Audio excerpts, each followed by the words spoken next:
dari Tuhan Yesus Kristus, kasih setia Allah Bapa, itulah kiranya menyertai kamu sekalian. Amin. Firman Tuhan di pagi hari ini tertulis di Daniel pasal 12 ayat 3. Dan orang-orang bijaksana akan bercahaya seperti cahaya cakrawala. Dan yang telah menuntun banyak orang kepada kebenaran seperti bintang-bintang, tetap untuk selama-lamanya.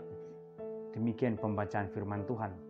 Selamat pagi dan salam sejahtera untuk kita semua. Bapak Ibu saudara terkasih, kehidupan yang kekal ditempatkan di sisi Allah adalah pengharapan yang benar, pengharapan yang indah dari semua orang percaya. Semua orang yang beragama mengimani bahwa ada kehidupan yang jauh lebih indah. Dan pengharapan kita adalah di sana. Pengharapan yang paling mulia.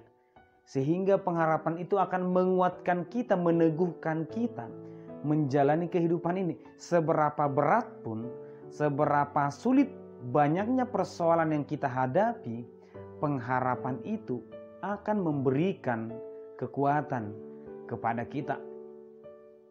Ada dua gambaran kerajaan Allah, di mana Tuhan yang menuntun menyelamatkan kita di dunia ini, dan kerajaan Allah di mana Tuhan akan menempatkan kita nantinya. Kedua hal ini benar. Di dalam dunia ini pun Tuhan menuntun menyertai kita. Di dalam kerajaannya pun kita akan ditempatkan, yaitu orang-orang yang bijaksana, orang-orang yang menuntun sesamanya. Kedua hal ini terjadi dalam masa kehidupan Daniel. Ketika bangsa Israel dibuang ke Babel, ada kisah yang sangat indah, sebuah nama yaitu Daniel bersama teman-temannya. Ada kisah yang besar penyertaan Tuhan kepada mereka. Perapian gua singa, bukti betapa berkuasanya Tuhan atas segala ciptaannya. Kesaksian itu, firman yang hidup itu sebenarnya menyadarkan semua orang bahwa Tuhan yang disembah Daniel itulah Tuhan yang benar. Namun peristiwa itu hanya membuat takjub sebentar saja. Namun kemanusiaan itu semakin merusak, malah menganggap itu hal yang biasa. Kembali manusia itu dalam sifat kejahatannya.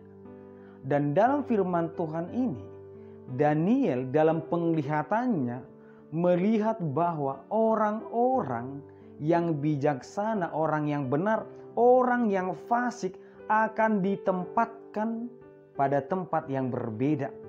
Dalam ayat 2 dikatakan, dan banyak dari antara orang-orang yang telah tidur di dalam debu tanah akan bangun, sebagian untuk mendapatkan hidup yang kekal.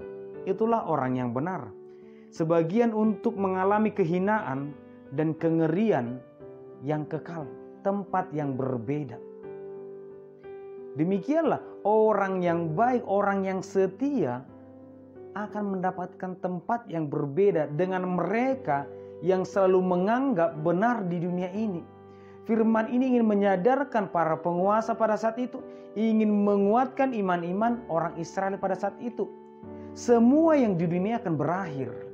Kekuasaanmu akan berakhir, penderitaanmu akan berakhir. Namun janganlah kiranya berakhir dalam hal yang tidak baik, tetapi berakhirlah dalam kekekalan yang indah. Jangan penderitaan yang kekal. Demikianlah apakah orang yang ditempatkan itu secara acak? Tentu tidak. Daniel mengatakan orang-orang yang bijaksana, orang-orang yang dekat kepada Tuhan, orang-orang yang hati dan pikirannya dituntun oleh Tuhan, itulah orang yang bijaksana. Yang kedua yang sangat penting, dan ini juga yang ditugaskan oleh Yesus kepada murid-muridnya, gembalakanlah domba-dombaku. Kebenaran yang diimani oleh Daniel bukan untuk dirinya sendiri, tetapi juga menyadarkan orang-orang. Dalam Daniel pasal pertama itu sudah terlihat bahwa kesetiaan mereka kepada Tuhan akan membuat tubuh mereka jauh lebih baik daripada orang lain. Itu sudah terlihat. Demikian juga orang Kristen yang sudah mengenal Tuhan. Sudahkah kita menggembalakan orang lain?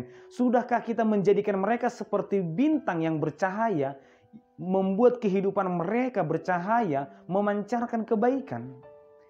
Jika kebenaran itu hanya untuk diri kita sendiri, itu bukan orang benar.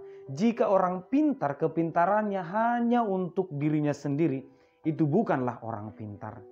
Jika orang baik hanya untuk dirinya sendiri kebaikannya, atau bahkan orang terdekatnya, itu bukanlah orang baik menurut standar Tuhan. Tetapi firman Tuhan di pagi hari ini menyapa kita.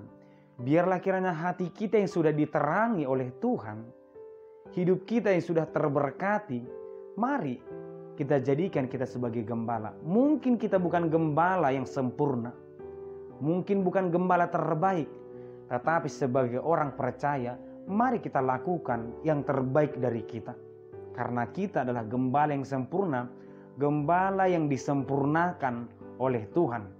Biarlah kehidupan kita, kata-kata, pikiran, perbuatan kita adalah perbuatan orang yang bijaksana, adalah perbuatan orang-orang yang mau menggembalakan. Amin, kita berdoa. Terima kasih Tuhan untuk berkat dan firman-Mu, untuk penyertaan-Mu dalam kehidupan kami. Kami mendengarkan firman-Mu Tuhan. Biarlah kiranya firman-Mu yang menuntun hati dan pikiran kami, agar kami hidup dalam kebijaksanaan dan menjadi gembala bagi sesama kami. Berkati kami Tuhan, dalam nama Yesus Kristus kami berdoa. Amin.